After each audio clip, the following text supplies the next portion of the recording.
Senhor Deus, amado Pai, nós glorificamos ao Senhor e exaltamos a Deus tudo que o Senhor tem feito neste lugar. Abençoa, Senhor, a cada vida que chega nesta noite, para estar conosco, Deus, neste momento de adoração. Que o Senhor tenha misericórdia neste ensino que nós transmitiremos, ó Deus, a tua igreja. Abençoa o teu povo que está em casa, Senhor, alguns enfermos, impossibilitados de estar nesta igreja, mas eu sei que o Senhor nos tem guardado. Deus, eu sou grato ao Senhor pela oportunidade de nos reunirmos em Teu nome neste lugar, pela liberdade do culto, Senhor. Que o Teu Espírito Santo visite a cada vida e que o Senhor fale melhor do que as palavras que eu possa citar. Sim, Deus, que a Tua presença seja neste lugar, a Tua vontade seja feita, e assim agradeço e glorifico ao Senhor, em nome de Jesus Cristo. Amém e glória a Deus. Que o nome do Senhor seja exaltado nesta noite. A paz do Senhor Jesus a toda a igreja. Que Deus os abençoe, os irmãos que estão em casa também. Deus abençoe a vida de todos vocês. Quero já agradecer a todos que estão aqui. Estou vendo alguns visitantes aí. Graças a Deus. Deus os abençoe. Depois eu peço a alguém que, por gentileza, verifique para nós darmos um bem-vindo a todos eles. Mas desde já fica o nosso bem-vindo. Bom recebê-los aqui. Sejam sempre bem-vindos. Amém?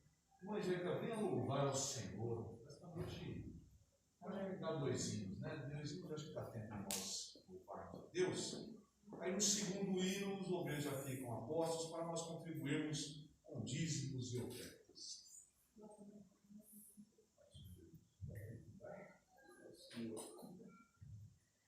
Talvez são todos para o Senhor. Amém. Glória a Deus. Deus. Que estão em casa para o Senhor Jesus. Louvemos a Deus, hino de número 151 da nossa harpa cristã. Deus está aqui, merece a nossa adoração. Só Ele é digno de ser adorado, louvado seja Deus. Fala, Jesus querido, fala-me hoje sim, fala com tua bondade, fica ao pé de mim, meu coração aberto está pra tua voz ouvir, enche-me de louvores e gozo pra te servir. Fala-me suavemente, fala com muito amor, vencedor para sempre, livre te hei de pôr. Fala-me cada dia, sempre em terno tom. Ouvi tua voz, eu quero, e neste mesmo som, para teus filhos fala, e no caminho bom, pela bondade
Jesus, sem fim, firme nas promessas de Jesus, firme, firme, firme nas promessas de Jesus, oh Cristo, firme, firme, sim, firme nas promessas de Jesus, firme nas promessas do Senhor Jesus, em amor ligado com a sua cruz. Cada dia mais alegro-me na luz, firme nas promessas de Jesus, firme, firme, firme nas promessas de Jesus, oh Cristo, firme, firme, sim, firme nas promessas de Jesus. Assim, a oportunidade em nome de Jesus.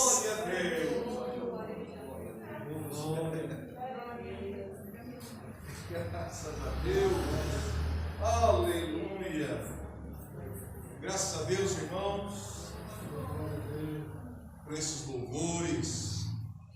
O Senhor tem inspirado a nossa irmã nesta noite.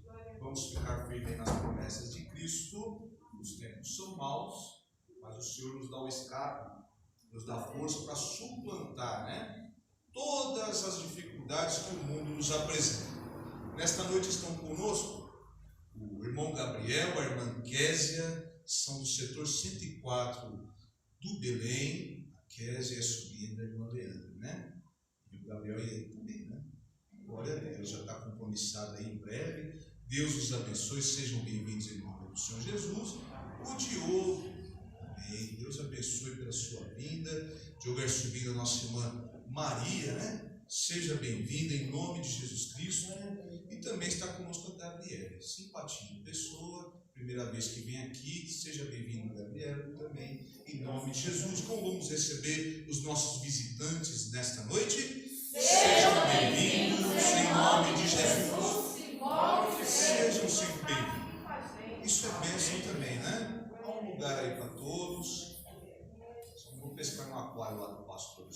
Quatro, Mas a Gabriela está conhecendo, o Diogo também. Que Deus os abençoe. 2 Tessalonicenses, capítulo de número 2. Nós vamos dar continuidade a partir do versículo 3. Os irmãos que estão em casa, que Deus os abençoe mais uma vez, nós dizemos isso, porque o pessoal vai chegando aos poucos. Eu espero que tenha ali pelo menos 120 mil pessoas assistindo, quem sabe 121 se entrega para Cristo nesta noite, Amém. Glória a Deus, Vai crescer, mas eu vou mudar. Irmãos, nós vamos fazer depois da igreja mesmo, Fica mais fácil, porque depois melhor, A gente transfere todo mundo para lá. Tá bom? Então, 2 Tessalonicenses, capítulo de número 2, vamos ler desde o primeiro versículo, porque o culto passado ficamos em 3 versículos. Glória a Deus, tem bastante assunto aí, Ora, irmãos, rogamo-vos pela vinda de nosso Senhor Jesus Cristo e pela nossa reunião com Ele, que não vos movais facilmente do vosso entendimento, nem vos perturbeis, quer por espírito, quer por palavra, quer por epístola, como de nós, como se o dia de Cristo estivesse já perto. Ninguém, de maneira alguma, vos engane, porque não será assim sem que antes venha a apostasia e se manifeste o homem do pecado, o filho da perdição, o qual se opõe e se levanta contra tudo o que se chama Deus ou se adora, de sorte que se assentará como Deus no templo de Deus, querendo parecer Deus. Não vos lembrais de que estas coisas vos dizia quando ainda estava convosco? E agora vós sabeis o que o detém, para que a seu próprio tempo seja manifestado. Porque já o mistério da injustiça opera. Somente há um que agora resiste até que do meio seja tirado. E então será revelado o iníquo, a quem o Senhor desfará pelo assopro da sua boca e aniquilará pelo esplendor da sua vinda. A esse cuja vinda é segundo a eficácia de Satanás, com todo o poder e sinais e prodígios de mentira, e com todo o engano da injustiça para os que perecem, porque não receberam o amor da verdade para se salvarem. E por isso Deus lhes enviará a operação do erro, para que creiam a mentira, para que sejam julgados todos os que não creram a verdade, antes tiveram prazer na iniquidade. Mas devemos sempre dar graças a Deus por vós, irmãos amados do Senhor, por vos ter Deus elegido desde o princípio para a salvação, em santificação do Espírito e fé da verdade, para o que, pelo nosso Evangelho, vos chamou, para alcançardes a glória de nosso Senhor Jesus Cristo. Então, irmãos, estai firmes e retende as tradições que vos foram ensinadas, seja por palavra, seja por epístola nossa, e o próprio nosso Senhor Jesus Cristo, e nosso Deus e Pai, que nos amou e em graça nos deu uma eterna consolação e boa esperança, console os vossos corações e vos conforte em toda boa palavra e obra. Glória ao nome do Senhor. Amém. Então nós, no culto passado, falávamos de que agora o apóstolo Paulo vai doutrinar verdadeiramente a igreja de Tessalônica através desta segunda epístola. Porque havia ali os falsos ensinadores que diziam que já era o tempo da tribulação, que aqueles irmãos já estavam passando pela tribulação, a qual Paulo disse que o Senhor, lá na primeira carta, nos livraria, porque ele disse que o Senhor nos livraria da sua ira, da ira vindoura, e que, portanto, inclusive tratando da questão da tristeza, da falta de entendimento sobre os mortos, o que acontecia, para onde iriam, Paulo vai falar de que eles ressuscitariam no arrebatamento da igreja, nos precedendo, mas que juntamente com eles nós encontraríamos o Senhor nos ares. Aí veja a confusão que isso estava trazendo, porque aqueles irmãos certamente se perturbaram. Ou Paulo mentiu, ou eles ficaram para trás no arrebatamento. E nós falamos, imagina a confusão. E agora? Paulo estava mentindo acerca do que ele nos ensinou na primeira carta? Ou nós não estávamos preparados para a vinda do Senhor e o Senhor veio, levou a sua igreja e ficamos para trás? Isso até abre aí uma reflexão sobre a nossa vida nesta noite, para que nós, de fato, tenhamos a certeza de nossa salvação, para que na vida do Senhor não fiquemos para trás. E ficamos, então, até o versículo 3. Paulo vai falar de, olha, eu não enviei palavra, tampouco esta epístola que estão forjando é minha. E ainda que se profetize, ou, porque muitos diziam que estavam inspirados e dirigidos pelo Espírito de Deus, Espírito Santo, para falar aquele ensinamento, ainda que por profecia, não se movam, não se perturbem tão facilmente daquilo que já lhes fora ensinado. Nós temos o Espírito de Deus em nossas vidas e, portanto, temos a capacidade de discernir a mensagem, o ensinamento e também discernir se aquele Espírito vem de Deus ou não. E eles estavam, portanto, sendo perturbados principalmente no que diz respeito ao ensinamento, à mensagem. Nos versículos 4 e 5, agora Paulo, nós falamos lá, tem algumas circunstâncias que ocorrerão, que precederão a tribulação. Primeiro, o julgamento inicia-se com o arrebatamento da igreja.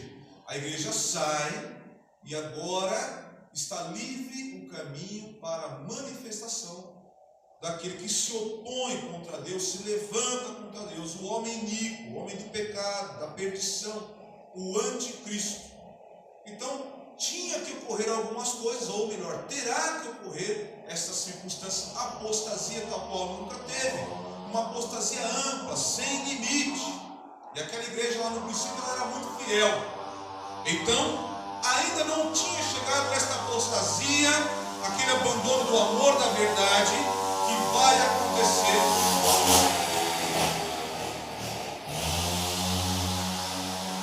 Deus abençoe, Deus está trabalhando, então que o alimento cresça, né? E a provisão não falte, em nome de Jesus. Em nome de Jesus. Então, esta apostasia vai acontecer estes dias. E depois, o anticristo se manifesta também, né? Nesse período aí. Primeiro, a manifestação verdadeira do seu intento, daquilo que é a sua operação, será na metade do período da tribulação. Então aí fala do quê? Do homem do pecado, o filho da perdição, a abominação da desolação. Já peço para alguém ler Mateus 24:15, e também vamos ver que foi profetizado lá no Antigo Testamento, em Daniel 7:25. Eu peço para já se prepararem para ler, para me ajudarem, por favor. Quando, pois, vides que a abominação da desolação, de que falou o profeta Daniel, está no lugar santo, quem lê, que entenda. Amém. Isso é muito discutido, este capítulo 24, especialmente de Mateus, porque alguns não conseguem compreender a resposta à pergunta tripartida dos discípulos a Jesus. Jesus vai falar sobre o arrebatamento da igreja, mas também vai falar do tempo da grande tribulação. Então, lendo-se todo o capítulo com muita cautela, com muita calma, detida, uma leitura detida, nós vamos verificar as diferenças entre o período em que haverá o arrebatamento, né, que é iminente, então não há sinais, ou melhor, Jesus, nós vemos aí os princípios das dores, nós estamos passando por momentos muito difíceis, e é daqui para pior, verdade seja dita também. Por isso que nós não podemos esperar a Jesus para este tempo, porque nos tornaremos os mais miseráveis dos homens. Nós esperamos o Senhor para encontrar com Ele nos ares e passar a eternidade com Ele na sua glória. Louvado seja o Senhor, porque o mundo vai de mal a pior. E o Senhor prometeu que em breve, no tempo dele, obviamente, tudo isso se desfará. O Senhor aniquilará o pecado e lançará tudo no lago que arde fogo e enxofre, e fará novos céus e nova terra, e habitarão com eles aqueles que perseverarem na fé e mantiverem uma vida santificada, de obediência aos seus estatutos, mandamentos, aos seus ensinamentos, andando tal qual o Senhor andou, em santidade e sem pecado. E aí então nós estaremos eternamente. Quem vai entrar na cidade santa? Só aqueles que lavaram as suas vestes no sangue do Cordeiro. Não há concessão da parte de Deus. Não há jeitinho para o Senhor Jesus, e que pese muitos estarem achando que tem jeitinho, tem como dar um jeito no seu pecado e não se arrepender e não se converter. Esta noite é noite de arrependimento, é noite de conversão e entrega de vida ao Senhor Jesus, para um dia entrar na cidade santa. Então, lá no capítulo 24 há esta divisão.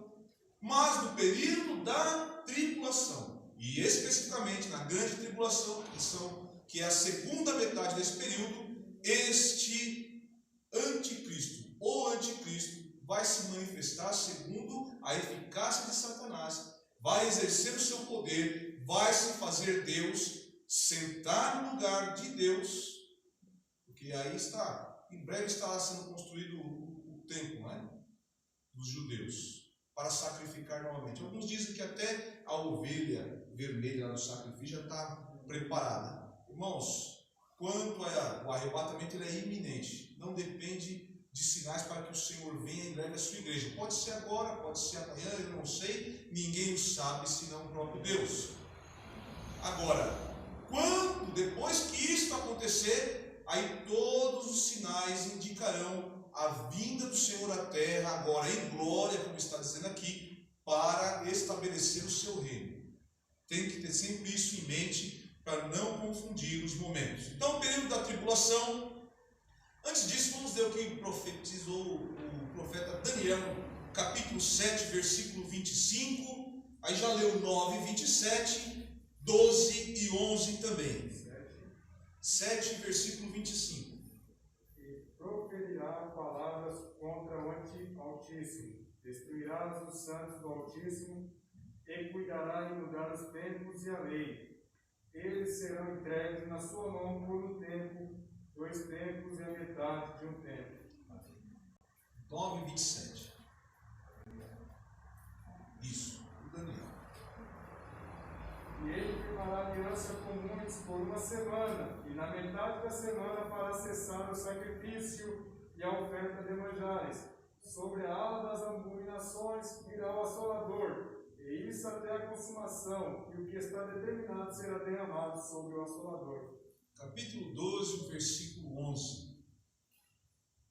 E desde o tempo em que o contínuo sacrifício foi tirado e posta a abominação desoladora, haverá 1290 dias. Amém. Então, Daniel profetizou, no Evangelho de Mateus também vai falar, João também fala na sua carta, há várias referências sobre esse tema. Então, este período de tribulação será o tempo da revelação do anticristo, e mais especificamente na segunda metade desse período, como eu disse, quando o seu real intento é desvelado. Agora ele vai mostrar verdadeiramente quem ele é. E aí nós vemos muitas pessoas procurando saber quem é o anticristo já nesse tempo. Para a igreja, pouco importa. Pode ser que nós conheçamos, eu não creio nisso, porque a sua revelação é na grande tribulação segundo a palavra de Deus. Alguns acreditam que a igreja saberá disso. Eu não creio assim. Tá bom? Então não nos importa saber quem ele é. Importa saber, né, o que diz a palavra de Deus, que isso acontecerá, mas que o Senhor livra os seus santos, aqueles que creem, que perseveram, deste período e da ira do Senhor que haverá de vir sobre os pecadores, quando o Senhor vai agir diretamente contra todo o pecado, contra toda a impiedade. Nós estudamos aqui Apocalipse e vimos as coisas terríveis que acontecerão nesse tempo. Alguns irmãos ficavam até em determinados momentos do ensino, né, o olho arregalado, talvez refletindo como seria isso, tentando imaginar. Não é errado, né? É importante saber disso, até para alertar o mundo, para alertar as almas que estão aí fora e precisam conhecer a verdade de que isto acontecerá. Mas que não venham ao Senhor pelo medo da ira de Deus, ou até mesmo pelo medo da condenação eterna. Mas que, olhando para a misericórdia e graça de Deus que está sobre nós nesta noite, venham por amor a Cristo. Né? Em retribuição ao amor que é dispensado sobre nós, o qual nós vamos, verdadeiramente fazer memória no domingo, na ceia do Senhor. Um amor que não requer nada de nós. Um amor que não exige, um amor que tudo sofre, como foi também dito aqui no domingo. Que suportou tudo. Um amor que suportou tudo. Toda a indiferença, todo o escárnio, toda a violência, toda a incredulidade, que é um grande pecado, é a incredulidade. Mas foi até o fim e nos deu a possibilidade de sermos salvos pelo sangue de Cristo Jesus. Então, como o próprio substantivo aí explica, o anticristo é o contrário de Cristo. É a oposição a tudo que se chama Deus. E se faz Deus enganando a muitos. Então nós vimos aí na leitura que ele se colocará, se fará como Deus, e muitos crerão, porque haverá todo prodígio e maravilha para o engano e pela permissão de Deus, segundo que a eficácia de Satanás, o maior enganador, o maior ludibriador, o astuto, aquele que é sedutor, o sedutor que leva muitos a uma vida de pecado e de escravidão por este mesmo pecado, o tentador. Então, pela eficácia dele, que é o pai da mentira, este agirá com engano, fazendo prodígios e maravilhas, e muitos crerão e o adorarão, se prostrarão diante dele. Ele se fará como Deus. É a operação do engano, portanto, e ele liderará a apostasia nesse período, se opondo a Deus. Nós falamos aqui o que é apostasia, acho que está claro para os irmãos, que é um abandono da fé, um abandono da verdade, do amor à verdade, um abandono verdadeiramente de Deus. E já no nosso tempo, a apostasia tem se multiplicado, tem crescido, por causa da iniquidade. Aí o amor vai se esfriando, o afastamento de Deus vai acontecendo, ao ponto de não haver mais nem como orar por determinadas vidas, porque suas mentes já estão cauterizadas, já não creem no poder do Espírito Santo para operar, para consolar, para guiar, para interceder com seus gemidos inexprimíveis em nosso favor. Já não são mais sensíveis ao Espírito Santo de Deus. E João também vai falar que há pecados que nós não devemos orar, porque é para a morte mesmo. A blasfêmia contra o Espírito Santo, que nós também falamos aqui no domingo, é um desses casos. Então, muitas pessoas chegaram a tal ponto de pecar e se orgulharam tanto de si mesmo e de sua capacidade, acreditando na sua inteligência e na sua condição de enganar e ludibriar Deus. Tem pessoas que acreditam que pode enganar a Deus. Esquece-se do atributo, de um dos atributos de Deus, que é a sua onisciência. E aí vai esquecer de outro, que é a sua onipresença. Não há para onde nós possamos ir que fujamos do olhar do Senhor. Nada está encoberto diante de Deus. Tudo está patente diante dos teus olhos. Mas há quem acredita que no recôndito da escuridão de suas trevas, de seus pecados, possa esconder-se do Senhor. Quem é que pode se esconder de Deus? Não há quem possa. E nisto vão se esfriando, e o Senhor tem falado, mas o coração já endureceu, a cerviz já endureceu de uma forma tal que Deus já não consegue tocar aquela vida, por incrível que possa parecer. Mas é assim. Esta é a apostasia, e para isso não há mais solução. Mas não é impossível para Deus. Mas se a pessoa não consegue mais ser sensível ao Espírito Santo, porque há muitos que se afastam da presença de Deus, se afastam do Senhor e vão para o pecado, voltam para uma vida de pecado. Mas, como disse um certo jovem a mim outro dia, nem paz para pecar consegue ter, uma vez tendo conhecido a palavra de Deus e estando na sua presença. Peca, mas não tem paz para pecar, porque aquilo incomoda, aquilo corrói, aquilo traz tristeza, e que pede se render às tentações, às concupiscências. Mas uma vez tendo estado na presença de Deus, tendo tido a revelação do Espírito Santo, o Espírito Santo tendo habitado em sua vida, voltando ao pecado, não tem paz para pecar, não consegue pecar tranquilamente. Essa é a verdade. Isso é um bom sinal. Há uma esperança para esta vida, ainda que num primeiro momento por remorso, mas o Senhor conseguindo encontrar uma brecha no coração, este remorso certamente se torna um arrependimento sincero e esta pessoa volta ao Senhor. Assim eu creio, porque há uma sensibilidade que aquilo faz mal. Mas alguns pecam deliberadamente e não sentem nada quando pecam. Não há solução para estes. E este anticristo vai liderar esta apostasia tal qual o mundo não viu.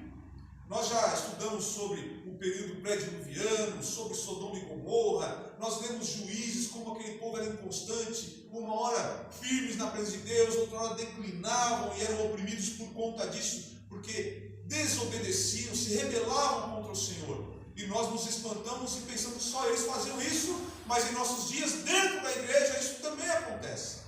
Inconstantes, incrédulos, desobedientes, rebeldes diante do Senhor, há no seio da igreja também. Então não podemos só julgar o povo do passado, porque lá se mostram as maravilhas que o Senhor fez, e nós nos maravilhamos sem ter visto, quanto mais eles que viram.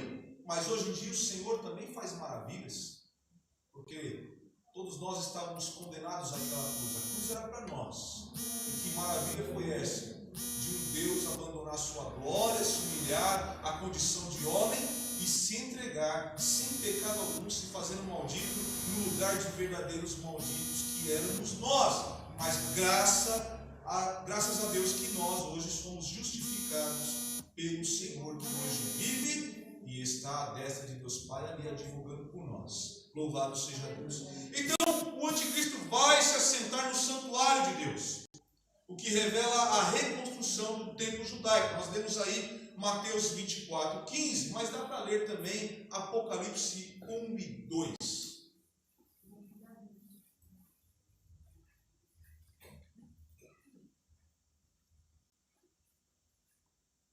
Quem achou pode ler, fique na liberdade. O qual testificou da palavra de Deus e do testemunho de Jesus Cristo e de tudo que tem visto. Só notei errado, né? Pastor, às vezes faz essas coisas. Revelação de Jesus Cristo, a qual Deus lhe deu para mostrar aos seus servos as coisas que brevemente devem acontecer, e pelo seu anjo as enviou e as notificou a João, seu servo, o qual testificou da palavra de Deus e do testemunho de Jesus Cristo e de tudo o que tem visto. É 11 e 2. É 11? É 11. Aqui, ó. E foi-me dada uma cana semelhante a uma vara. E chegou o anjo e disse: levanta-te e mede o templo de Deus e o altar, e os que nele adoram. E deixa o átrio que está fora do templo, e não meças, porque foi dado às nações, e pisarão a cidade santa por 42 meses. Então, ali será lugar de uma profanação tal qual não foi vista antes. Nem lá na Babilônia, quando o Senhor, né, o dedo de Deus escreveu na parede, o povo estava fazendo coisas terríveis, que nem convém nós dizermos agora, mas os irmãos possam imaginar o que estava acontecendo ali. Nem isso vai se comparar com esta apostasia, né? Então o Senhor alertou a João sobre isso também, através do Apocalipse. Está repreendido em nome de Jesus, porque isso é uma provocação, né? Mas está repreendido em nome de Jesus. Que Deus tenha misericórdia. Então, irmãos, ele liderará. As coisas serão feitas às ruas, às claras, durante o dia. Nós já temos visto um lampejo disso, né? Quem passa aí por alguns lugares às vezes é surpreendido com um baile funk. Eu já estive, infelizmente, mas não participando, né? Mas tentando coibir. São coisas terríveis, e isso será feito de uma forma que supera a qualquer um desses bailes aí. Você acha que agora é terrível? Será pior. A violência será muito pior do que nós temos vivenciado hoje. Já nos tem espantado. Será sem limite. É por isso que existe aquela frase que eu sempre digo, que os satanistas gostam de dizer: faça o que tu queres, porque é tudo da lei. Tudo é da lei. O ser humano pode fazer o que ele bem entender, que isto é a verdadeira lei. Quando nós vemos que a lei, e principalmente, né, olhando para os princípios da lei, o que ela nos traz, principalmente a lei moral, nós não podemos fazer o que nós bem entendemos, mas nós devemos fazer o que é a vontade soberana do Senhor. Mas neste tempo será dado a eles fazer tudo aquilo o que bem entender, e muitos já o têm praticado dessa forma. Então ele será o futuro ditador mundial.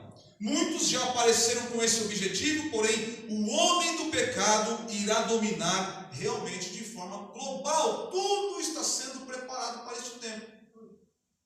Hoje eu vi uma notícia que tem um país que não vai permitir ninguém entrar lá se não tiver uma carteirinha expedida que foi vacinado. Tá certo? Isso é um lampejo, isso é um exemplo. Não vou entrar nesse detalhe, mas entre outras coisas que virão. E a palavra de Deus nos revela isso. Nós seremos obrigados a fazer coisas que muitas vezes nós não, né? O ser humano será obrigado a fazer coisas que muitas vezes não concordam para poder trabalhar e para poder ter seus bens e para poder até viajar e outras coisas. E aqueles que não aceitarem serão tidos como espúrios, serão rejeitados.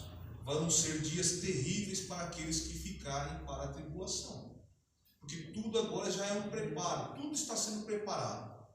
É só olhar para nós como que nós estamos sendo guiados por leis mundiais. É o mundo inteiro fala uma coisa e todas as nações estão seguindo, e assim todo o povo está sendo doutrinado a obedecer uma só lei, um só governo, ainda que não tenha sido estabelecido. O ecumenismo que está sendo pregado está crescendo a cada dia e tem entrado inclusive nas igrejas protestantes. Tudo é uma questão de tempo. Mas graças a Deus que nós não vamos vivenciar isso. Nós não vamos vivenciar. Então ele será o futuro, como eu disse, o futuro ditador mundial. Nós vimos aí Saddam Hussein, Adolf Hitler, Napoleão Bonaparte, Nimrod e tantos outros. Ao longo da história, vários anticristos apareceram, mas o anticristo da tribulação ainda há de se manifestar. Já disse para os irmãos, alguns pastores, até mesmo da Assembleia de Deus, já ouvi, acreditam que já está, no meio da humanidade, o que nos traz uma reflexão sobre a nossa urgência, vamos dizer assim, de estarmos preparados para a vinda do Senhor, parar um pouquinho e tomar uma posição. Muitos crentes precisam tomar uma posição diante de Deus. A quem nós vamos servir? A Deus ou ao mundo? Tem crente que está desapercebido, numa busca pelo sucesso dessa terra. Não que isso seja ilícito fazer, irmãos. Podemos e devemos trabalhar, devemos estudar, devemos buscar as coisas, não tem problema nenhum. Mas estão colocando o coração nisso, se dedicam de uma forma que se dedicassem a Deus, da mesma maneira que intimidade teriam com o Senhor. Tudo isso vai ficar para trás. Pode buscar? Pode, está tudo correto, não é pecado buscar, mas estão desapercebidos, planejando e esquecendo de perguntar ao Senhor, e esquecendo de estudar a palavra de Deus e compreender até onde esta dedicação deve ir, até que ponto nós devemos despender tempo e saúde em buscar os bens materiais, em buscar o sucesso natural, a fama deste mundo, os bens desta terra,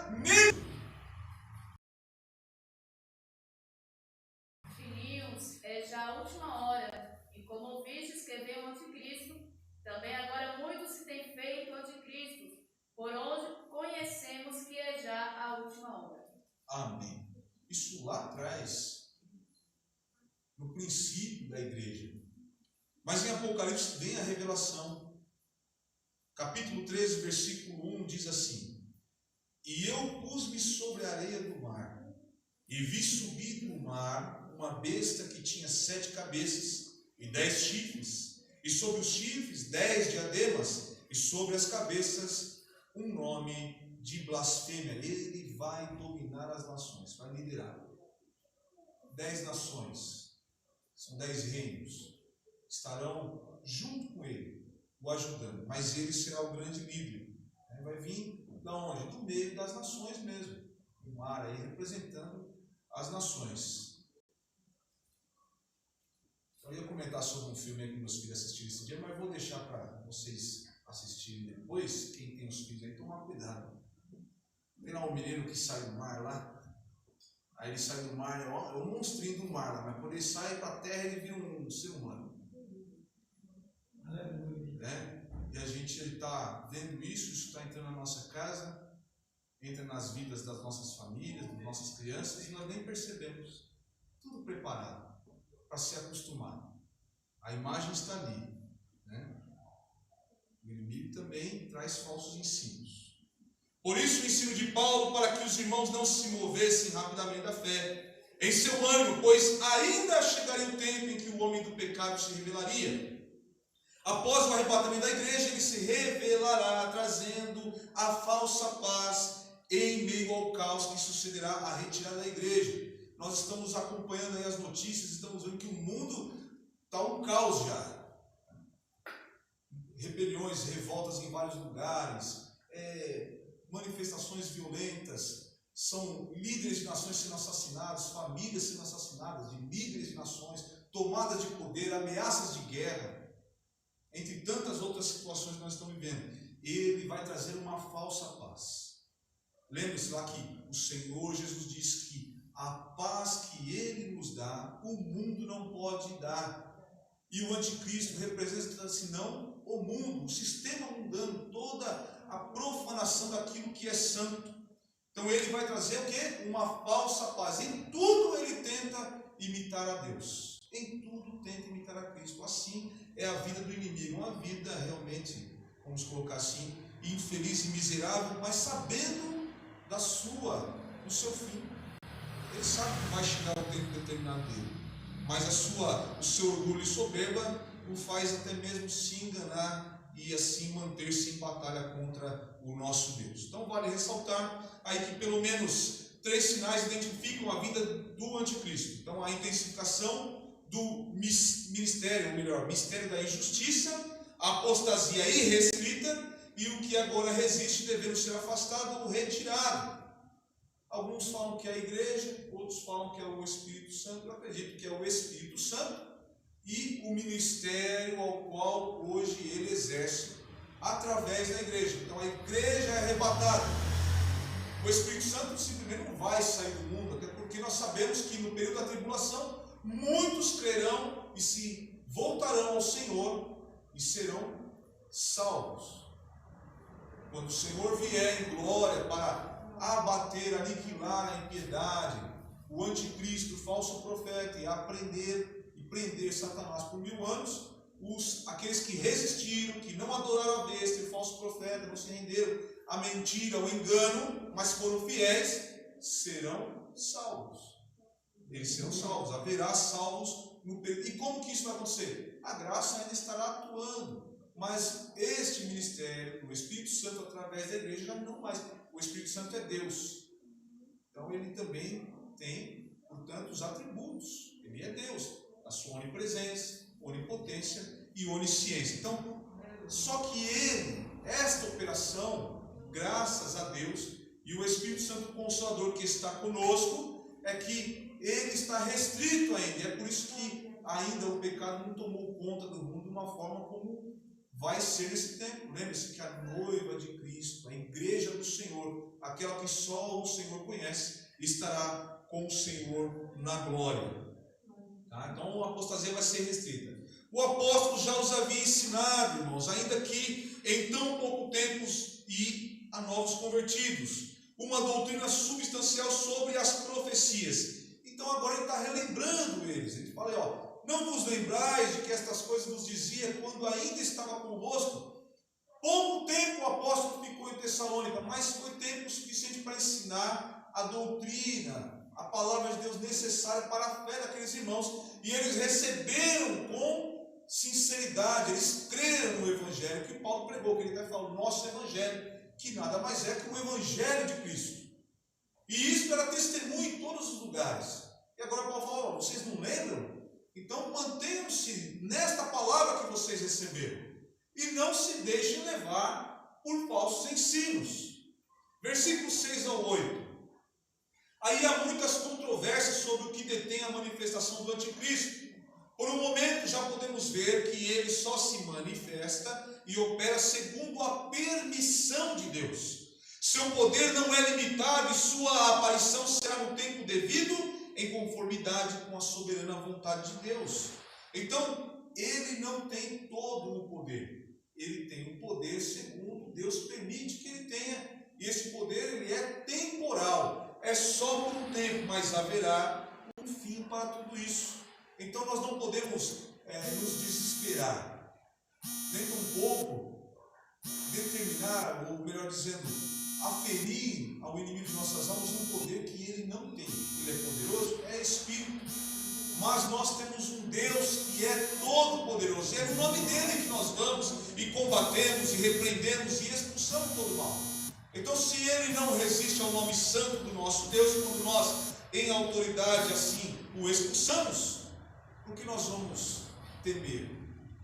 Só deve temer aquele que não tem Deus em sua vida, e aí fica à mercê mesmo de um poder espiritual que nós ainda não alcançamos como homens, mas com Cristo nós podemos vencer. Então o poder dele é limitado, e no devido tempo o Senhor há de aniquilar. Então aqui mesmo nós lemos que o Senhor vai aniquilar com o esplendor da sua vinda. O Senhor Jesus virá em glória agora, veio como servo, mas virá em glória e por um assopro. Veja, isso mostra que o poder do nosso Deus, com um assopro, uma figura de linguagem, ele desfará, aniquilará o anticristo. Assim, se o homem não tem poder de fazer nada sem a mão protetora do Pai, se o Espírito de Deus é quem restringia ou restringe o pecado, melhor dizendo, restringiu o pecado nos dias de Noé, Se Satanás testificou que Deus o impedia de tentar o homem, vamos ler a Jó, capítulo 1, versículo 9 ao 11. Jó, capítulo 1, 9 ao 11. Quem achar primeiro pode ler. Então respondeu Satanás ao Senhor e disse: porventura teme Jó a Deus de balde? Porventura não cercaste tudo de bens, a ele, a sua casa e a tudo quanto tem? A obra de suas mãos abençoaste, o seu gado está aumentando na terra. Mas estende a tua mão e toca-lhe em tudo quanto tem, e verás se não blasfema de ti na tua face. Amém. É um testemunho que Satanás dá diante do próprio Deus, falando com o Senhor. E isso nós temos o quê? Que o inimigo quer, mas só pôde tocar em Jó quando o Senhor assim permitiu. O Senhor deu as permissões a ele. Então nada nos acontece sem a permissão de Deus. Se Deus é quem restringe a ação do mal, a ação do inimigo de nossas almas, então o que restringe por hora o anticristo de se manifestar é a presença do Espírito Santo neste ministério através da igreja. Então o Espírito Santo nos nossos dias é quem fornece essa proteção e impede o homem do pecado de se manifestar. Desta forma, com o arrebatamento da igreja, onde habita o Espírito Santo e o ministério restringente se manifesta, vem a revelação do anticristo. Então sai a igreja, esse ministério restringente da parte do Espírito Santo sai também.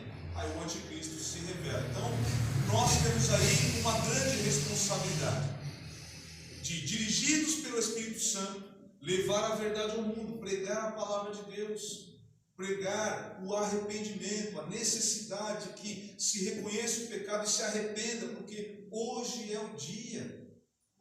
Eu sei que é muito bom falar das vitórias, né? É muito bom a emoção é gostosa de sentir, é muito maravilhoso isso.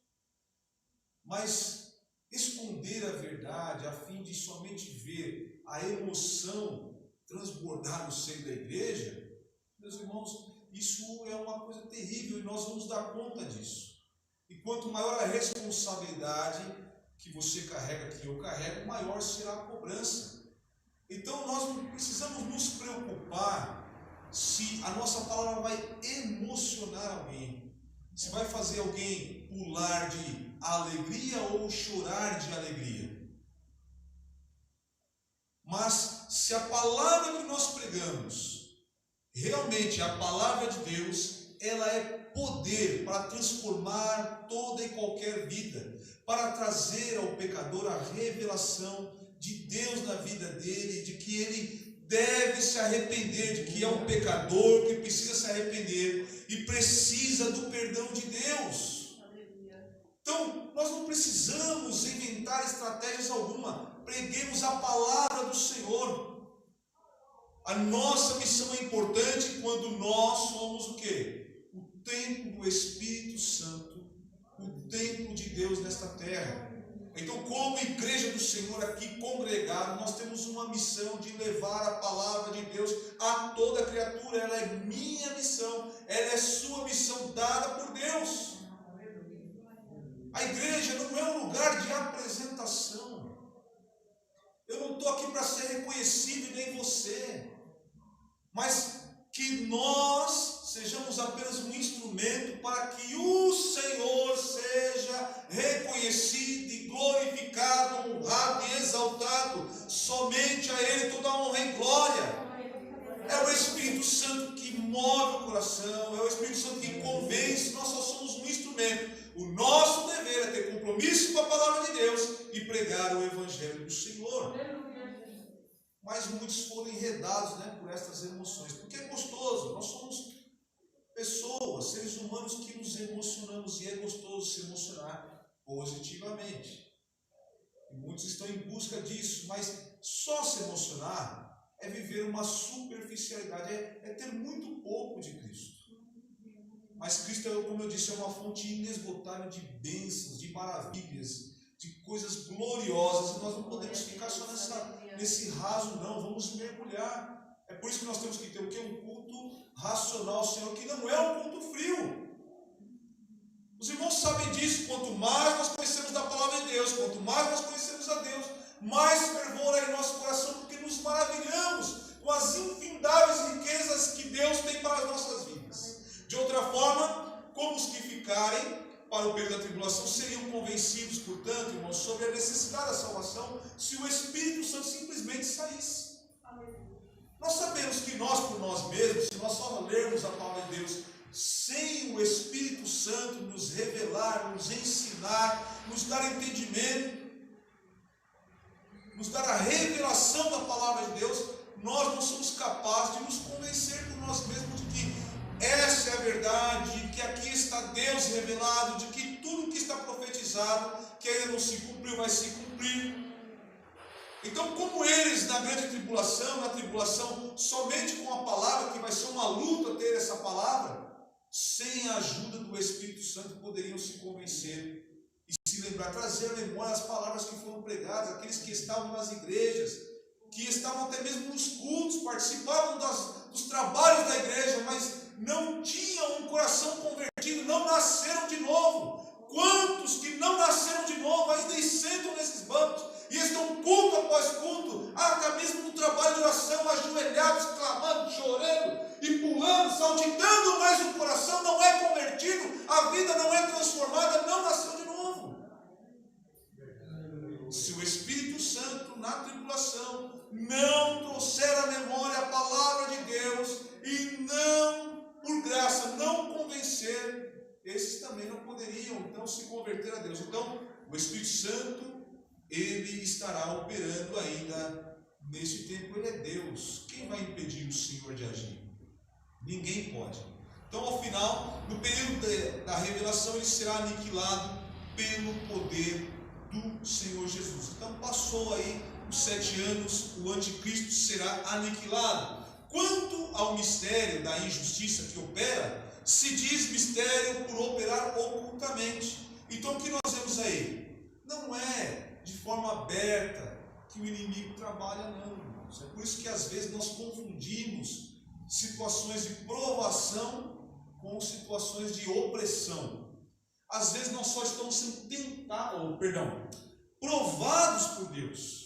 Não tentados, provados por Deus. Passamos por um deserto para que nós sejamos o que? Aperfeiçoados, experimentados e assim amadureçamos no Senhor. E aí, o que é o trabalhar de Deus em nossas vidas, para que nós nos tornamos mais dependentes de Deus, nós pensamos que é o inimigo trabalhando. E às vezes o que parece ser uma paz que o mundo pensa que tem, quando está fazendo a vontade do inimigo, aquilo que ele se alegra em ver acontecer, que é nada mais, nada menos do que a desgraça do ser humano, ou a falta da graça de Deus em sua vida e na minha vida, parece-nos que temos paz. Ninguém nos perturba. Fazemos o que bem entendemos, não há necessidade de responder a ninguém. Mas não é bem assim, né? Então ele trabalha ocultamente. A forma como ele trabalha é nos bastidores. E muitos, na verdade, são seus agentes. Ele é muito inteligente. É espírito, irmãos. É o querubim caído. Mas é espírito. E nós precisamos entender isso para que então nos revistamos do que? Da armadura do Senhor para combater a este inimigo. Então ele trabalha de maneira enganosa, ardilosa, induzindo as pessoas ao pecado, se desviando, portanto, da verdadeira fé. Então, tem provérbios que falam, né, para nós não sermos seduzidos pelo pecado. Ele é enganoso, ele ludibria. Às vezes eu falei outro dia lá no serviço para alguns, se vocês pensam que o inimigo nosso é aquele diabinho lá, vermelho, feinho, com tridente na mão, aí é que está o cuidado, porque você passa a desacreditar. E aí ele vem, ele se transforma em anjo de luz e engana, fugir da aparência do mal. Então ele vem de uma forma sedutora. Eu estava até falando outro dia lá que tinha um rapaz que, enfim, a moça foi conversar com ele e eu brincava, ele tem que fugir do canto da sereia. E a sereia nada mais é do que uma mitologia por um demônio também. né? Para ludibriar, parece bonito, vai te seduzindo, quando você vê, já está enlaçado em realidade. E eu também, nós temos que cuidar, por isso nós devemos vigiar e orar em todo o tempo, irmãos. Louvado seja o Senhor. Então, lá em Apocalipse 19:20, nós não vamos ler, ele será aniquilado, ele será então lançado no lago que arde em fogo e enxofre, vai inaugurar junto com o falso profeta.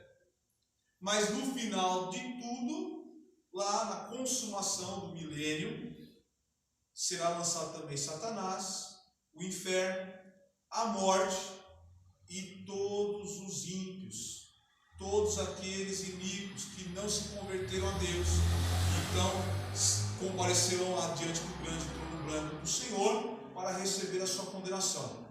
Aí o pessoal acha que o inferno é ruim? Se até o inferno vai ser lançado no ar de fogo e enxofre, imagina como é que é esse lugar. É terrível, irmãos. Não foi feito para o homem, mas muitos estão indo a passos largos para esse lugar. Mas em nome de Jesus, nesta noite, há somente fiéis aqui do Senhor que alcançarão a glória eterna de Deus e passarão a eternidade com Cristo. Versículos 9 ao 10, esse Satanás, portanto, ele é um imitador, ele é um copiador da verdade. Pois sua imitação não é no sentido de agir igual, mas de usurpar o que só pertence a Deus. Olha lá, a esse cuja vinda é segundo a eficácia de Satanás, com todo o poder e sinais e prodígios de mentira, e com todo engano da injustiça para os que perecem, porque não receberam o amor da verdade para se salvar. Então ele usurpa tudo que é de Deus, ele se faz, portanto, como se Deus fosse. Entende?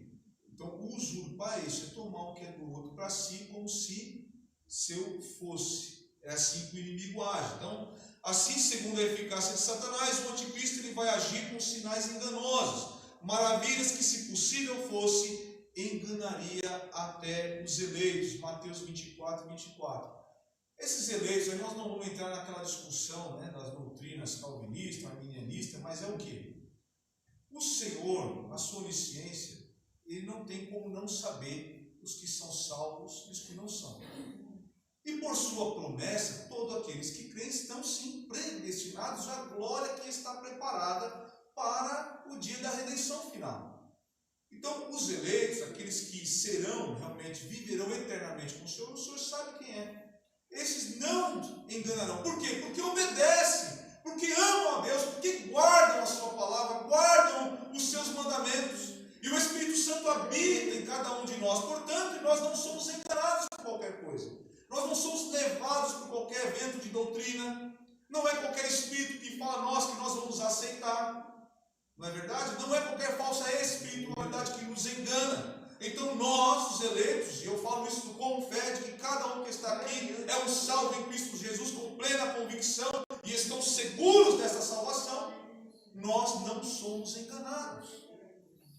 Mas o engano será tal que, se possível fosse, pois é impossível, portanto é o Senhor quem crava essa palavra, não sou eu, porque a palavra de Deus dizendo, se possível fosse, enganaria os eleitos. Pensa num engano terrível. Pensa nos sinais, prodígios que ele fará neste tempo. Aqueles que não têm a Deus realmente serão levados por este engano e não amarão a verdade. Se desviarão. Porém, isso está lá em Mateus 24:24. Por isso, precisamos ter em mente que nem todo milagre provém de Deus. Nós vemos aí pessoas fazendo algumas coisas, irmãos, e realmente são coisas prodigiosas.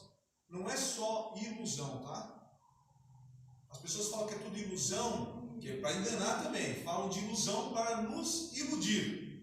Mas existem situações aí sobrenaturais que não vêm de Deus, mas vêm por parte do inimigo de nossa alma, segundo a sua eficácia. E pessoas têm sido enganadas. Quantos irmãos já viram aí operações espirituais? Não vem de Deus, mas engana as pessoas e as pessoas passam a devotar então a sua fé a esses líderes, que são na verdade o quê? agentes do inimigo em nossas almas para enganar as pessoas. Tá? E se pensarmos em um governo mundial com a tecnologia cada vez mais avançada, todo mundo verá e muitos crerão e por isso adorarão a besta. Né? Ele não tem o poder de ser onipresente. Satanás não tem esse poder. Ele não tem poder de ver, né? De saber o que se passa em nossa mente, a não ser que nós revelemos. Por isso que muitas coisas nós devemos orar em espírito, né? Não devemos ficar falando, tá bom? Nós devemos orar em espírito para determinadas situações, é entre nós e Deus, literalmente. Eu sei que nós que somos pentecostais gostamos de bradar, mas há momentos que é tempo de calar a voz, mas em espírito brade a Deus. Né? Deus não precisa necessariamente que nós falemos com a voz, mas que nós cheguemos a Ele em espírito, e aí não tem como Ele saber, tá bom? Mas a tecnologia tem crescido, e isso será para todos verem. Todos verão e muitos crerão, nem todos crerão, tá? Como disse, haverá salvos nesse tempo também. Ele será convincente e as pessoas se impressionarão por não darem o devido valor à palavra. E hoje não é diferente. Quantos estão aí buscando pregadores que preguem palavras que afaguem o seu ego como se comichão tivessem em seus ouvidos, né? Aí vão se levando por fábulas, por palavras que trazem uma exaltação, palavras de autoajuda. Se você quer melhorar a sua autoestima, se você quer, né, banir essa tristeza que está te corroendo, basta a palavra de Deus. Não há nada melhor do que a palavra de Deus para nos elevar a nossa autoestima. Veja, somos pecadores, terríveis pecadores, todos os homens são. Não há um justo sequer.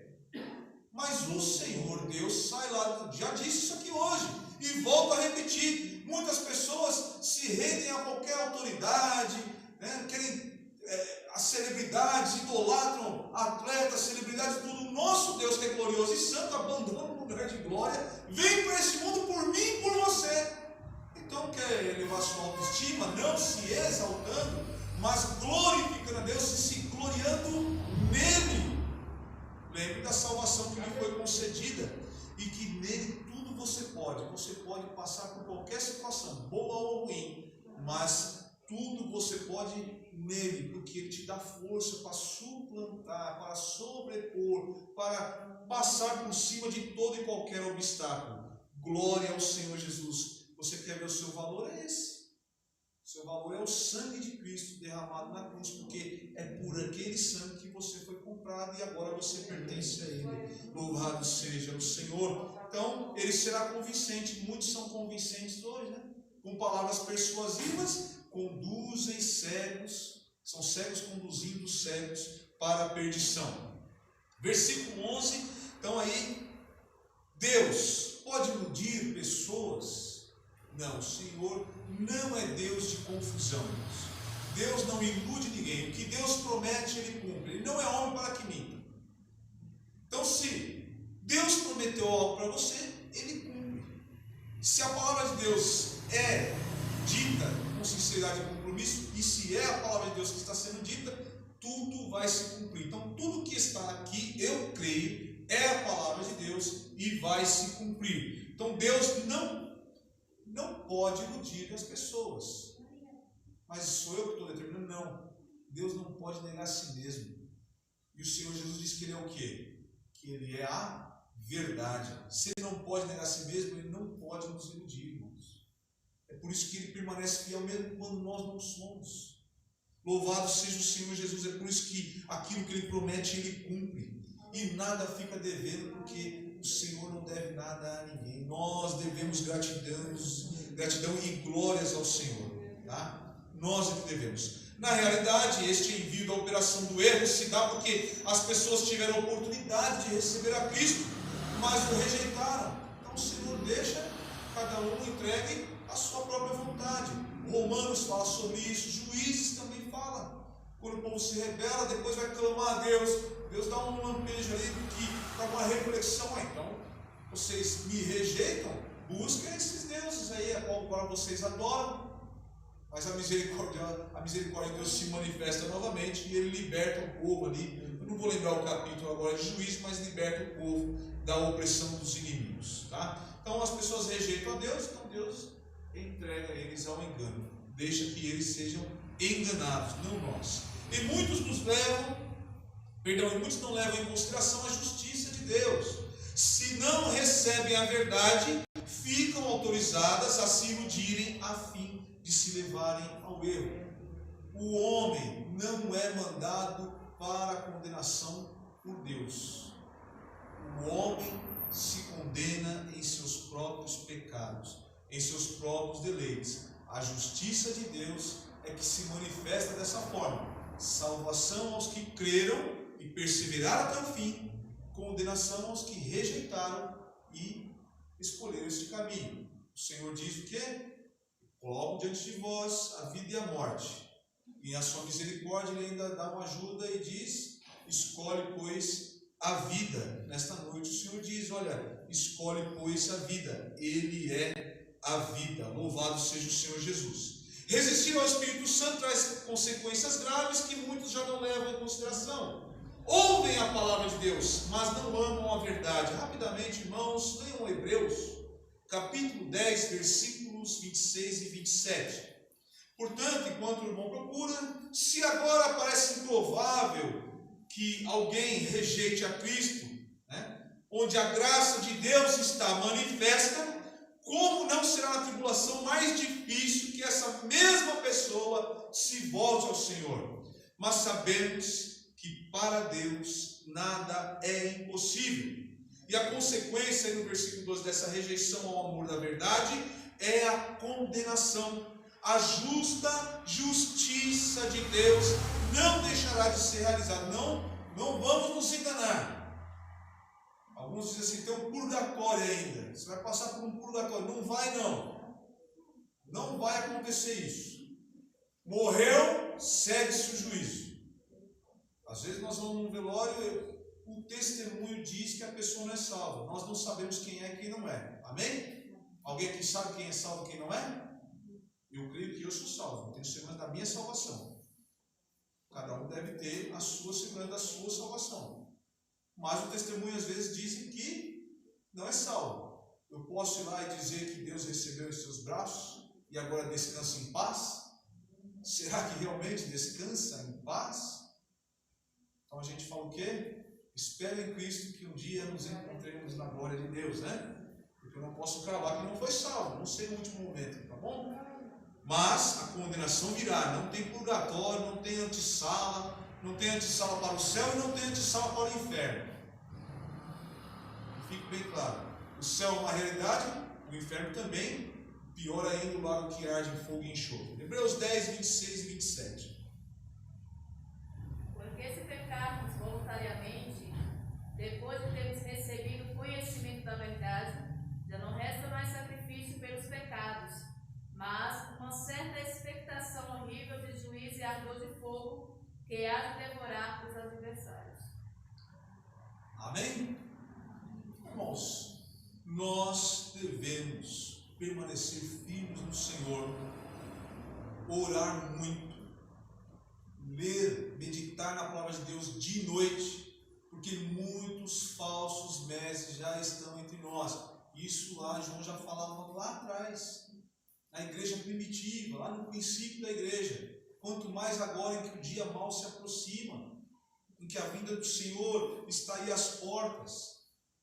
Quantos estão aí trazendo falsos ensinos e conduzindo o povo à perdição? Para encerrarmos, portanto, Paulo aí fala que sempre deve dar graça a Deus por aqueles irmãos. Da mesma forma, entre nós devemos dar graça a Deus por cada um perseverar na fé, dar um bom testemunho, permanecer firme. E não somente isso, dar graça a Deus por Deus ter salvo a cada um de nós, ter se revelado a nós e nos tirado de uma vida de pecado, nos ter eleito para a salvação, santificação do Espírito Santo, a fé e verdade.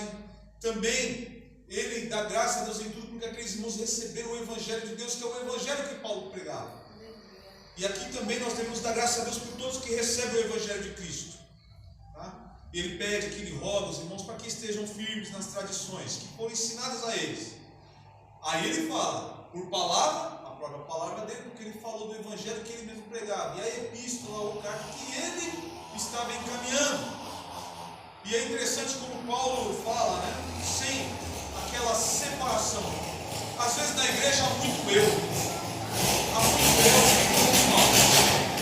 Muito eu e pouco nós. Vamos falar que Deus é o nosso Deus. O Senhor Jesus é o nosso Senhor, porque nós somos uma mesma família, família de Cristo. Somos irmãos em Cristo Jesus. E em breve estaremos com o Senhor eternamente todos juntos. Amém? Encerramos assim o capítulo 2. Eu agradeço a Deus por esta noite. Vamos orar ao Senhor, grato por tudo que o Senhor tem feito. Continue apresentando os irmãos que estão enfermos. Deus abençoe a vida do Diogo. Seja sempre bem-vindo, Diogo. Que o Senhor te abençoe. Você tenha a convicção da salvação, né? Se está afastado dos caminhos do Senhor, hoje é dia de oportunidade. Volte a Deus o mais rápido que você puder. O mais rápido que pudesse. O certo seria hoje, porque o amanhã não nos pertence, né?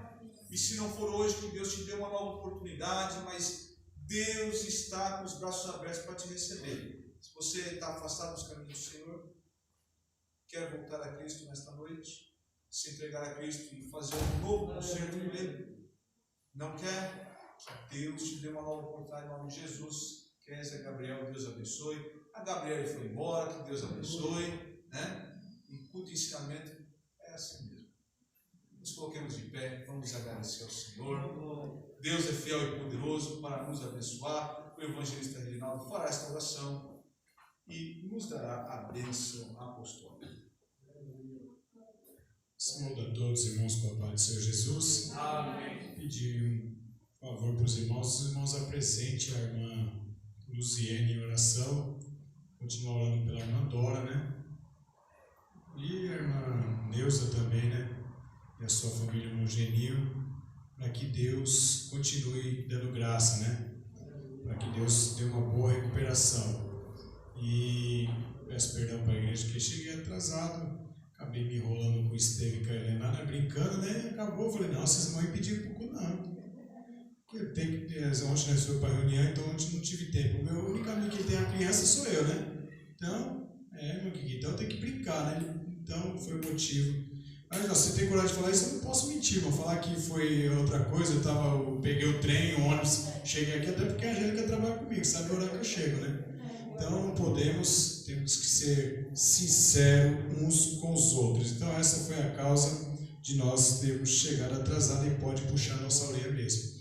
Senhor Deus e Pai, graças te dou por este culto, meu Deus, por esse ensino, meu Pai genuíno, que tivemos aqui, Pai. Meu Deus e meu Pai, que nós possamos não sermos ouvintes esquecidos. Que esta palavra que ouvimos, ela entre em nossos ouvidos e desça ao nosso coração. E possamos dizer, como o salmista Davi, guardei a tua palavra no meu coração para não pecar contra ti. Neste momento de oração, meu Pai, eu apresento os meus irmãos que não puderam estar aqui nesta noite, que o Senhor continue abençoando, tome a vida deles. Meu Deus, a irmã Luziene, vai de encontro, estenda tuas mãos ali, Pai, repreendendo toda a enfermidade, vai de encontro à sua casa, à sua família. Continua, meu Deus, fazendo milagre na vida da irmã Dora. Toca, meu Pai, no sangue, toca na saúde.